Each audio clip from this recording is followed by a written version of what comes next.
জয়গুরু।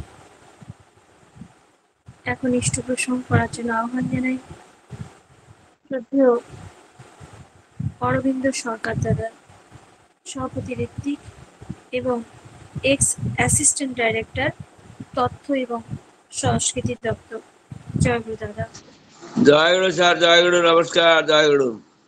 দীপেনদা আপনি মিউট করুন দয়া করে, আপনি একবার মিউট করুন, অডিও ভিডিও সব বন্ধ করুন। জয়গুরু। অরবিন্দ দা আপনি 30 মিনিট বলুন।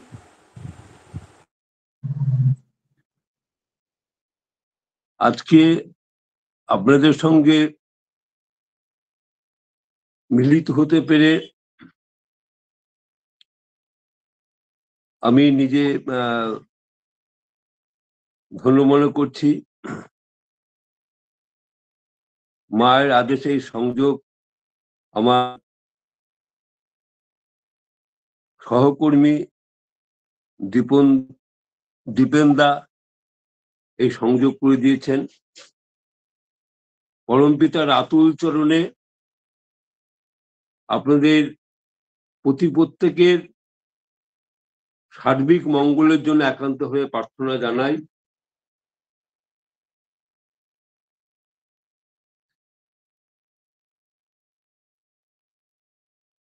আমরা যেই সপ্তাহে মিলিত হয়েছি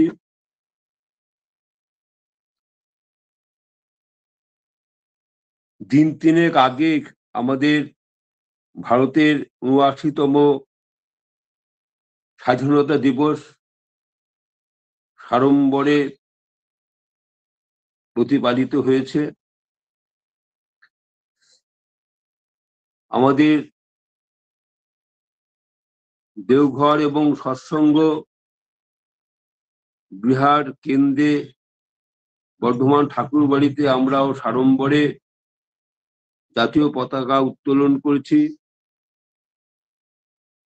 জাতীয় সঙ্গীত এবং সেই সঙ্গে আর্য ভারত বর্ষ আমার জ্ঞান ও গরিমা গরবিনী শ্রী শ্রী ঠাকুরের রচিত গানও পরিবেশিত হয়েছে।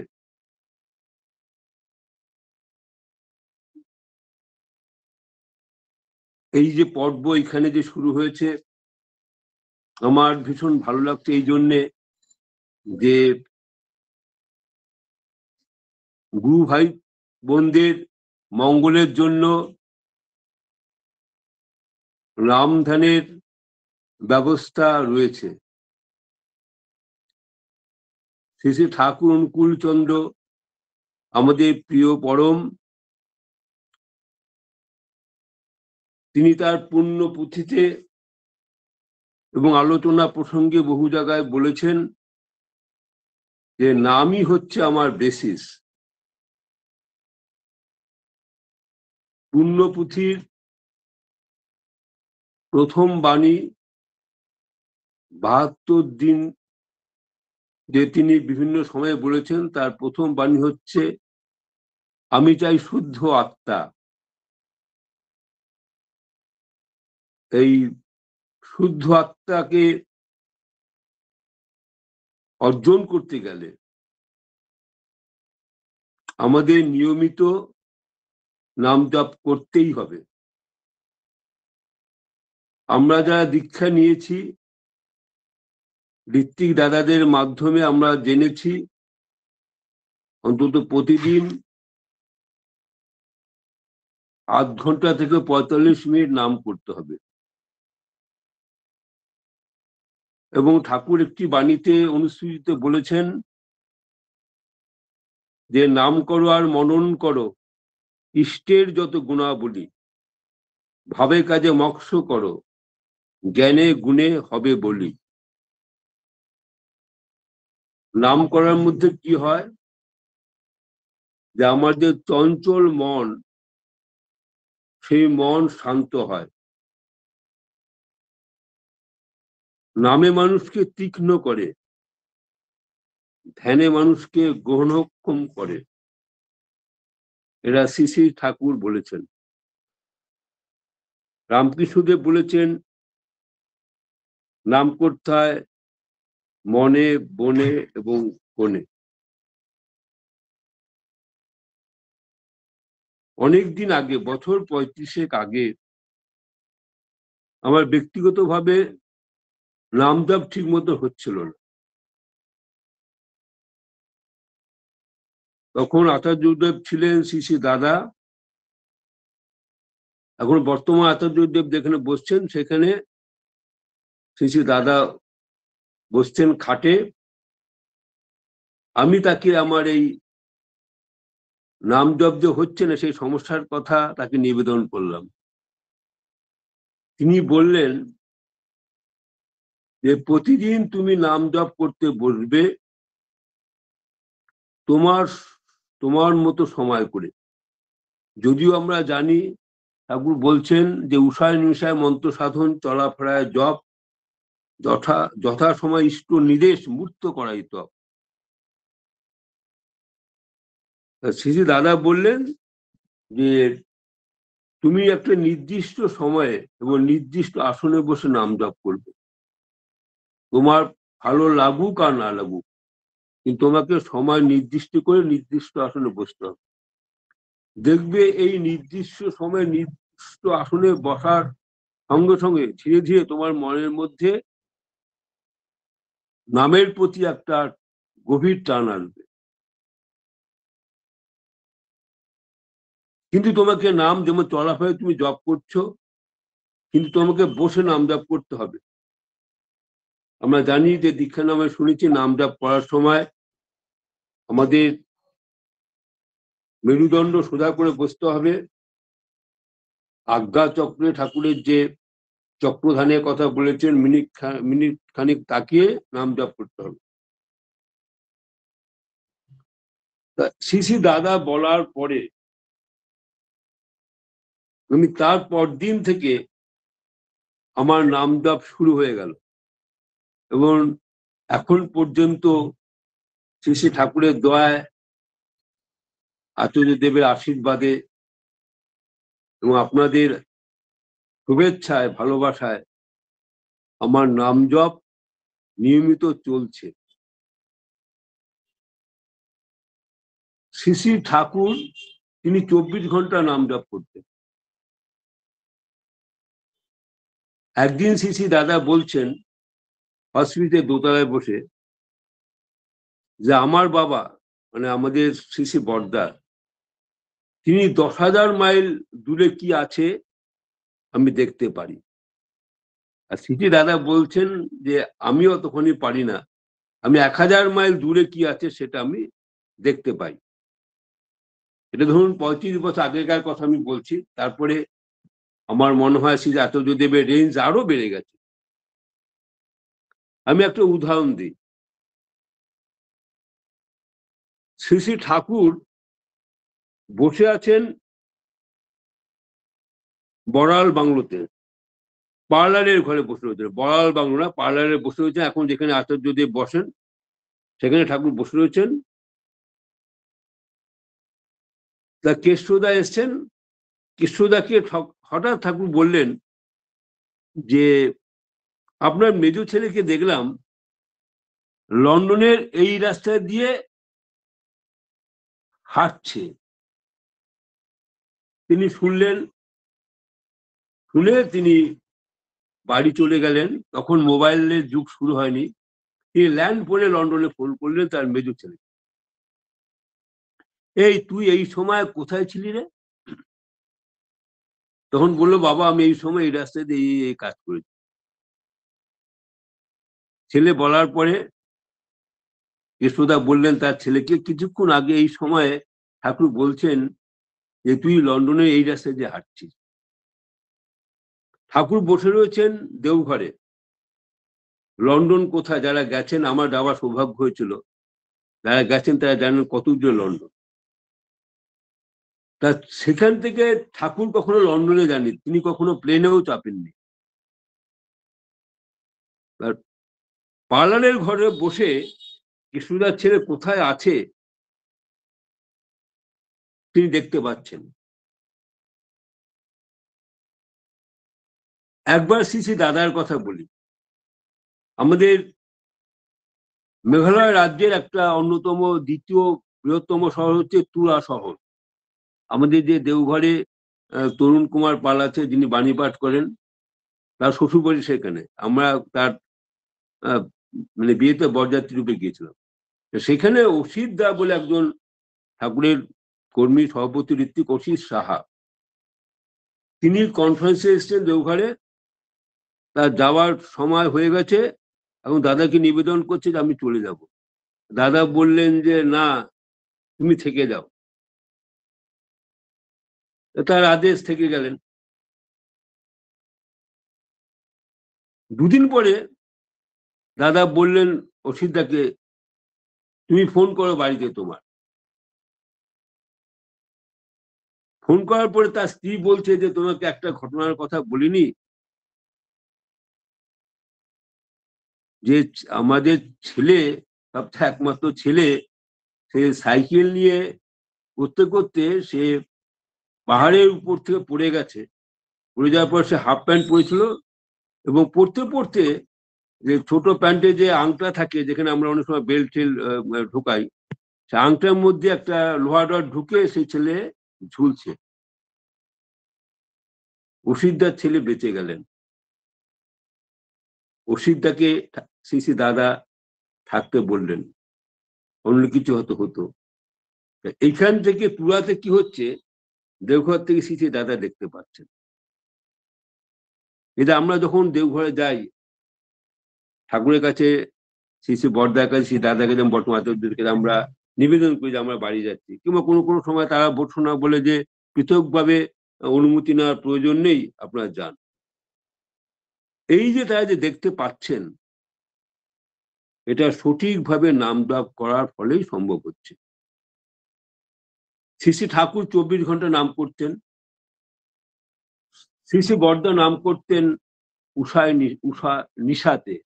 নিশা কখন? রাত্রি 1:30টার সময়। একটি ঘটনার কথা আপনাদের বলছি। সেদিন দেওঘরে যাত্রা হয়েছে, শ্রী বড়দা যাত্রা শুনতে গেছে।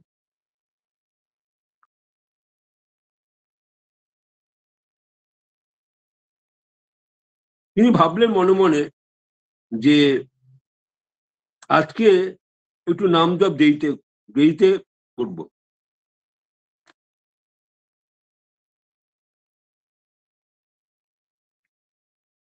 সাড়ে 12টা নাগাদ শ্রী বড়দা শুয়েছেন। হওয়ার পরে হঠাৎ তার ঘুম ভেঙে গেল। কি হলো না, তার ডান হাত বেরিয়ে গেছে, মশারি থেকে বাইরে বেরিয়ে যে হঠাৎ সেই হাতের উপর একটা টিকটিকি পড়েছে। তার সচেতন শরীর, তিনি জেগে উঠেছেন, দেখছেন যে ঘড়ির কাঁটায় বাজে 1:30টা। এই যে তিনি প্রতিদিন যে নাম করতেন, প্রকৃতি তাকে 1:30টার সময় উঠিয়ে দিলেন। শ্রীকৃষ্ণ বলছেন তার গীতাতে যে অভ্যাস যোগের মধ্য দিয়েই তুমি রপ্ত করো। আপনারা জানেন, স্বামী বিবেকানন্দ যখন চিকাগোতে বক্তৃতা দিতে গিয়েছিলেন, তখন একটা সময় বিবেকানন্দের মনে অবিশ্বাস হয়েছিল। দোটানা ছিলেন। সাগর পাড়ে আমেরিকায় বসে বিবেকানন্দ ঠাকুর দর্শন করলেন। ঠাকুর তখন নরলীলা শ্রীরামকৃষ্ণদেব ছিলেন না।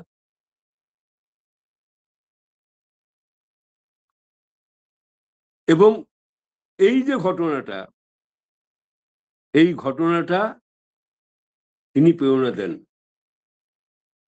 আমি যে কথা, ওই অসিতদার কথা বলছিলাম, অসিতদার ছেলে পরবর্তী সময়ে ঠাকুরের ঋত্বিক হয়েছে। এই যে নাম জপ করলে কি হয়, মনের মালিন্য দূর হয়। আমরা আমাদের দ্বারা আমাদের বৈদিক সভ্যতা, উপনিষদের যে দর্শন, তাতে আমরা দেখতে পাই। এই জন্যই এই যে আপনাদের যে অনুষ্ঠানে যে প্রতিদিন যে নাম জপ হচ্ছে, এটা আমার খুব ব্যক্তিগতভাবে খুব ভালো লেগেছে। এবং যারা এই অনুষ্ঠান পরিচালনা করছেন, তাদের অবশ্যই আমি ধন্যবাদ এবং জয়গুরু জানাবো।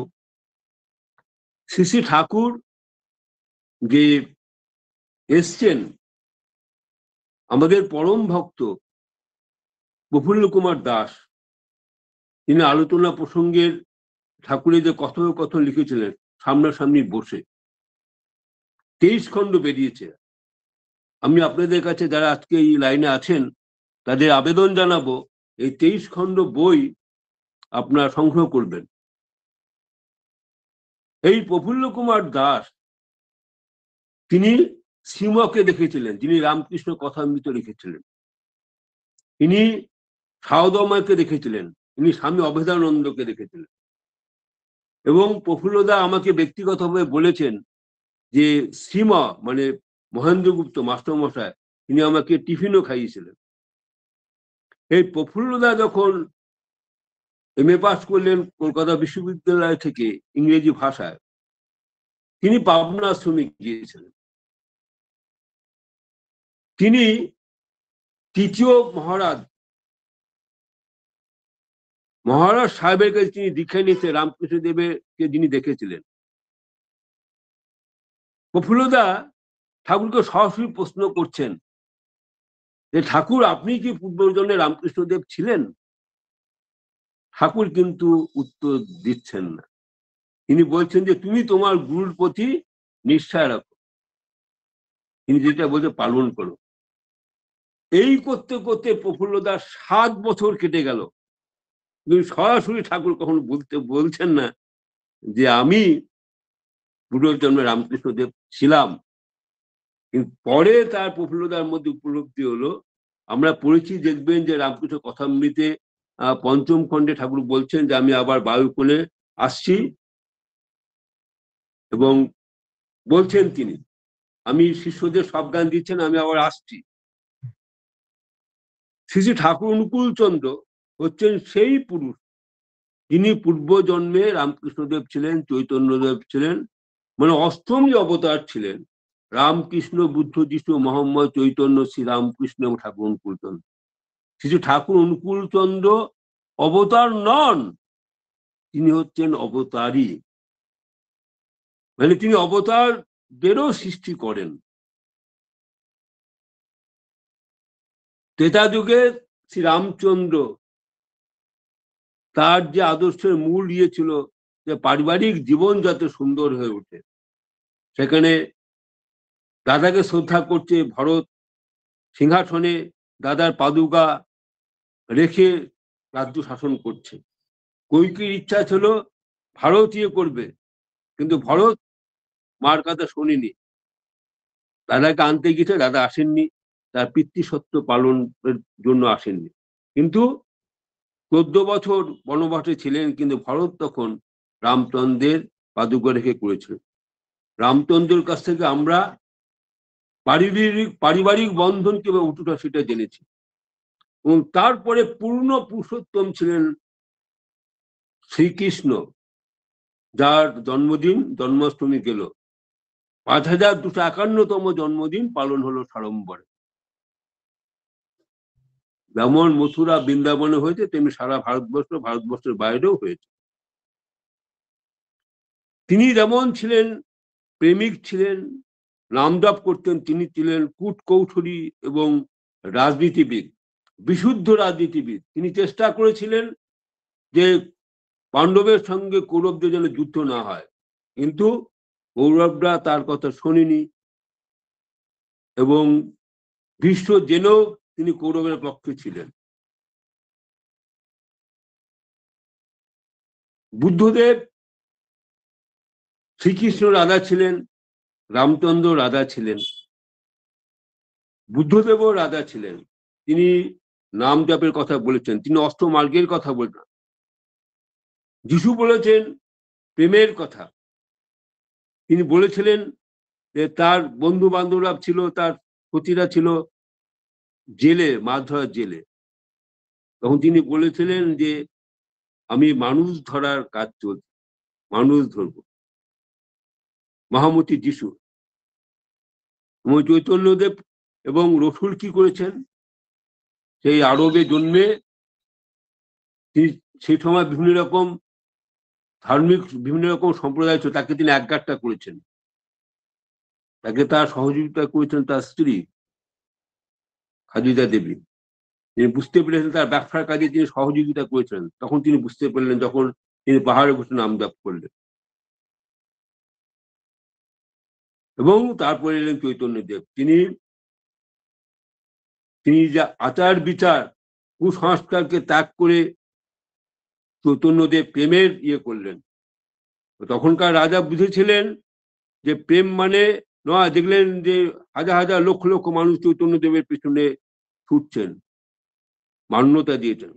রামকৃষ্ণদেব যখন এসেছিলেন তখন ইংরেজ শাসন, আমাদের বাংলার ছেলেমেয়েরা তখন ইংরেজি ভাষায় কথা বলছে, প্রেসিডেন্সি কলেজে পড়ছে, ইংরেজি শিখছে, বিভিন্ন রকম মদও খাচ্ছে, এইসব না। সেই সময় জটিল সময়ে রামকৃষ্ণদেব এসেছিলেন এবং এই তরতাজা মানে নরেন্দ্রনাথ দত্তের মতন মানুষকে পেয়েছেন, তারা তিনি ঠিক করেছিলেন। এবং শ্রী শ্রী ঠাকুর অনুকূল চন্দ্র যে সময় এলেন, এই অবতারী পুরুষ যখন হলে তার একটা বিশেষ তাৎপর্য ছিল। এই সময়টা শ্রী শ্রী ঠাকুরের যে সাধনা, একবার বলা হয়েছিল যে ঠাকুর বলেছিলেন, এই যে বাণী আমি কার কাছে কাজের জন্য দিচ্ছি, সবাই বিভিন্ন রকম বলছে, মানব কল্যাণের জন্য নানা রকম কথা বলছেন। তার প্রিয় বড় খোকা শ্রী শ্রী বরদা বললেন, এই সব বাণী আমার জন্য। এখানে যে ঠাকুরকে আমরা ধরছি, এটা হচ্ছে আমি ব্যক্তিগতভাবে নাম জপ করবো, ঠাকুরের বই পড়বো, আমার উপলব্ধির কথা আমার প্রিয়জনদের কাছে বলবো। এটা শ্রী শ্রী ঠাকুর শেখালেন, বৈজ্ঞানিক ভাবে শেখালেন।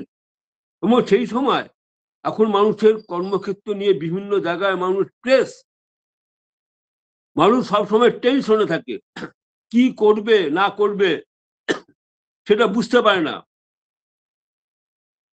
ঠাকুর যাতে বলছেন, তুমি নাম জপ করো, তুমি যদি ইষ্ট কাজে নিজেকে জড়িয়ে রাখো, তুমি তো মানসিক শান্তি তুমি পাবে, তোমার মনের উদ্বিগ্নতা থেকে তুমি মুক্ত হতে পারবে। এই শ্রাবণ মাসের আলোচনা যারা পড়েছেন তো যারা পড়বেন, আলোচনা পত্রিকাতে দেখবেন যেখানে শ্রী আচার্যদেব বলছেন যে ঠাকুর আমাকে কি দিলেন। ঠাকুর আমাদের দিলেন নিশ্চয়তা। কিরকম নিশ্চয়তা দিলেন? আমি যখন জন্মেছি মার কোলে আমি বড় হয়েছি, মার দুধ খেয়ে আমি বড় হয়েছি। একটু যখন বড় হলাম, বাবা আমাকে স্কুলে ভর্তি করে নিয়ে গেল, সেখানে আমি স্যারদের পেয়েছি, দিদিমণিদের পেয়েছি। তারপর একটু বড় হলো, আমার বন্ধু বান্ধব পরিচিত আমার বেড়ে গেল। কিন্তু তারপরে বলছেন যে 5 বছর বয়সে নাম, 12 বছর বয়সে দীক্ষা। তুমি ঠাকুর একটা বাণীতে বলছেন, ছড়াতে শত শ্রেষ্ঠ আশ্রয় যার, উন্নতি হয় অবাধ তার। তুমি যদি একজন সৎ মানুষকে ধরো, যে তোমার ভবিষ্যৎ কি দেখতে পারে, সৎ মানুষকে ধরলেই হবে না, তার কথা তুমি যদি মেনে চলো। ঠাকুর বলেছিলেন, একজন ইংরেজ সাংবাদিক ঠাকুরকে প্রশ্ন করেছিলেন যে আপনার আদর্শের মূল কথা কি। ঠাকুর বলেছিলেন, বি কনসেন্ট্রিক। তুমি এই একটা শব্দ, তুমি কেন্দ্রায়িত হও। ঠাকুর এক জায়গায় বল, করো হও পা, মাঝখানে কোনো শব্দ নেই। তুমি করো, তখন তুমি অর্জন করতে পারবে। যেটা কৃষ্ণ বলেছিলেন, তুমি কর্ম করবে তো ফলে আকাঙ্ক্ষা করবে না, তুমি কাজ করলে তুমি ফল পাবে। শ্রী ঠাকুরের মূল আদর্শ হচ্ছে সেখানে। ঠাকুর বলছেন, মানুষ আপন, টাকা পর, যত পারিস মানুষ ধন। মানুষ ধর। এই যে ডিপি ওয়ার্কসের কথা যে তিনি বলছেন, এবং সেই দায়িত্ব পূজনীয় অবিন্দাতাকে দিয়েছেন, কি জন্য বলছেন? তুমি মানুষের সঙ্গে সংযোগ করো, তুমি মানুষকে ভালোবাসো। শ্রী শ্রী ঠাকুরের যে প্রথম যে আন্দোলন হচ্ছে, তার আধ্যাত্মিকতার কথা বাদ দিন। তিনি যেই গণ্ডগ্রামে ছিলেন, তিনি সেখানে আমার যাওয়ার সৌভাগ্য হয়েছিল, 2 বছর আগে আমি দেখেছিলাম। মুসলিম প্রধান এলাকা, পাবনা জেলা। শ্রী শ্রী ঠাকুরের শুরু হয়েছিল, তিনি একজন ডাক্তার হিসাবে এসেছিলেন, মানুষের চিকিৎসা করতেন, মানুষের সেবা দিতেন তিনি ঠাকুর। সেই সময় একবার দ্বিতীয় ওয়ার্ল্ডের সময় দুর্ভিক্ষ এলো, আমাদের কলকাতার হাওড়ার হিরালাল চক্রবর্তীকে বলেছিলেন যে আপনি 1000 মণ চাল দেবেন। সেই সময় সেখানে 100 ডাক্তার পাওয়া যায় না, তখন বলেছিলেন যে ঠাকুর আমি আপনাকে টাকা দেবো, না তোকে চাল দিতে হবে। তিনি দিয়েছিলেন, এবং সেই দুর্ভিক্ষের সময় চাল সংগ্রহ করে 50টা গ্রামকে ঠাকুর রক্ষা করেছিলেন। তা একটা মানুষ না খেয়ে যাতে মরে না যায়। এই যে ঠাকুরের যে বাস্তব সেবা, ঠাকুর চিকিৎসা করতেন, তার রোগীর জন্য আকুপাকু করতেন, রোগীরা না এলে তার বাড়ির কাজ দিয়ে ঘোরাঘোরা করতেন ঠাকুর। আমাদের যে অনেক সময় হয় যে ডাক্তারের চিন্তা, এখনকার ডাক্তার অবশ্য জিজ্ঞাসাও করে না, কথাও বলে না, শুধু ওষুধ লিখে দেয়, কি খাবো না খাবো সব সমস্যায় বলেও না। কিন্তু শ্রী ঠাকুর ছিলেন সেবায় চেতন ধন। সেই সময় ঠাকুর 100 টাকা ভিজিট ছিল তার, হোমিওপ্যাথি ডাক্তার ছিলেন। কিন্তু যখন ঠাকুর এখানে যখন মানুষ হয়েছেন, ঠাকুর বলছেন একটা লেখাতে যে আমার কাজ দিয়ে, আমার পাশ দিয়ে চলে যাচ্ছে, ট্রাম গাড়ি চলে যাচ্ছে, কিন্তু তখন ডাক্তারই বলছেন আমার ক্ষমতা নেই যে 8 আনা পয়সা দিয়ে টিকিট কেটে উঠবো। ঠাকুরের তখন এতখানি দারিদ্র, অভিজাত থেকে তিনি এসছেন, তখন দারিদ্র এত। এবং মা 10টা টাকা পাঠাতেন যে না বেশি দিলে কেউ উপদেশ দিতে, বেশি দিলে টাকা খরচ করবে। তিনি যেখানে কয়লার কুলিরা ছিল সেখানে তিনি কাজ করতেন, থাকতেন সেখানে, তার মেখে হতো, তাদের জামা কাপড় ধুয়ে দিতেন। সেবা, তিনি শীতের সময় শিয়ালদা স্টেশনে বসে এমন দিন গেছে, খবরের কাগজ বিছিয়েছে এবং খবরের কাগজ, শীতের সময় খবরের কাগজ মানে গায়ে দিয়ে তিনি রাত কাটিয়েছেন। তাই তিনি ছোটবেলা থেকে কতখানি পরিশ্রমী ছিলেন, তিনি কতখানি মানুষের প্রতি দরদ ছিল তার, ভালোবাসা ছিল তার। তিনিও তেমনি বলছেন তুমি সেই ভালোবাসা অর্জন করো, কিন্তু তোমাকে প্রতিদিন নির্দিষ্ট সময়ে নাম জপ করতে হবে, ঠাকুরের বই পড়তে হবে, পত্রিকা পড়তে হবে, গুরু ভাই বোনদের খোঁজ খবর নিতে হবে, পাড়া প্রতিনিধিদের খোঁজ খবর নিতে হবে। এটা আমাদের ডিপি ওয়ার্কসের মধ্যে পড়ছে। এই যে তিনি কতখানি বাস্তববাদী। একটি ছেলে এসছে বর্তমান আচার্যদেবের কাছে, সে ক্রিকেট খেলে, এবং আচার্যদেব বললেন যে দেখো ভারতের 15 জন দলে ঢোকা খুব কঠিন ব্যাপার, তুমি শেখো, কিন্তু তোমার পারিবারিক মানে তুমি বড় হয়েছো, পরিবারের সাহায্যের জন্য তোমাকে উপার্জন করতে হবে। তুমি যখন দেখছো যেখানে চান্স হবে না, তখন তুমি অন্য কাজ করো, বাবা মা তোমাকে মানুষ করে তাকে সাহায্য করো। অনেক আগের কথা একটা কথা মনে পড়লো হঠাৎ, যে একজন মা এসে ঠাকুরকে বলতেন যে ঠাকুর, বড় ছেলে আমাকে টাকা পয়সা কিছু দেয় না, ছোট ছেলের কাছে আমি থাকি।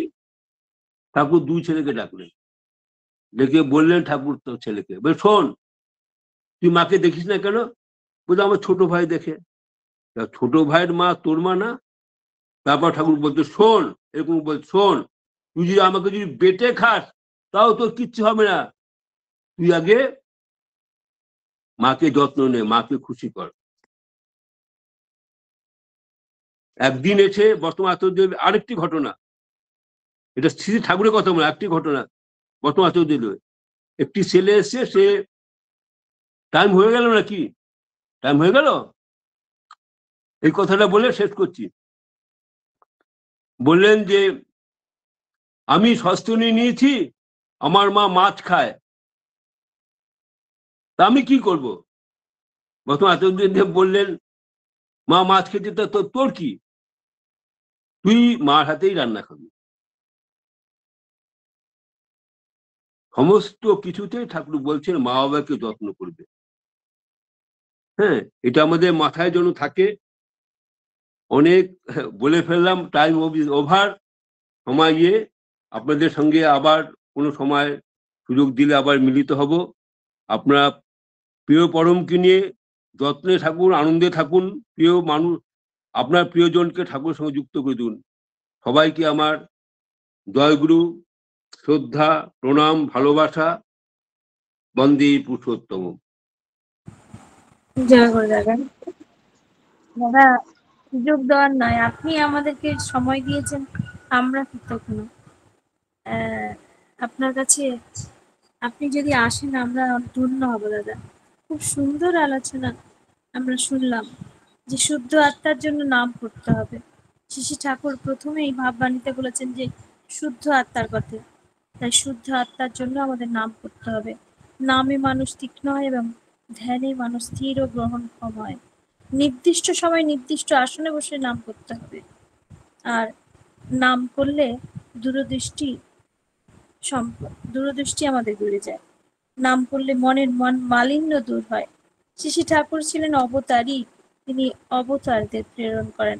শ্রী ঠাকুর ছিলেন শ্রী বর্দা ছিলেন জীবন্ত সত্যানুসরণ। আমাদের কেন্দ্রায়িত হতে হবে, কৃপা পেতে হলে করতে হবে, আর মা বাবাকে খুশি করতে হবে। খুব সুন্দর আলোচনা করে আমাদের সমৃদ্ধ করলেন দাদা। খুব ভালো থাকুন, সুস্থ থাকুন, আবারও আসবেন, তার কথা শুনে তার প্রতি আমাদের তন্মুখী করে তুলবেন। জয় গুরু দাদা, ভালো থাকুন দাদা। আমাদের প্রতিদিন লিঙ্ক চলে ভোর 4টা থেকে 4:30, রাত্রে 8:30 থেকে 9টা, দুবেলায় 8 ঘন্টা করে নাম হয়। আর একই লিঙ্ক, সময় সুযোগ হলে আসবেন দাদা। জয় গুরু।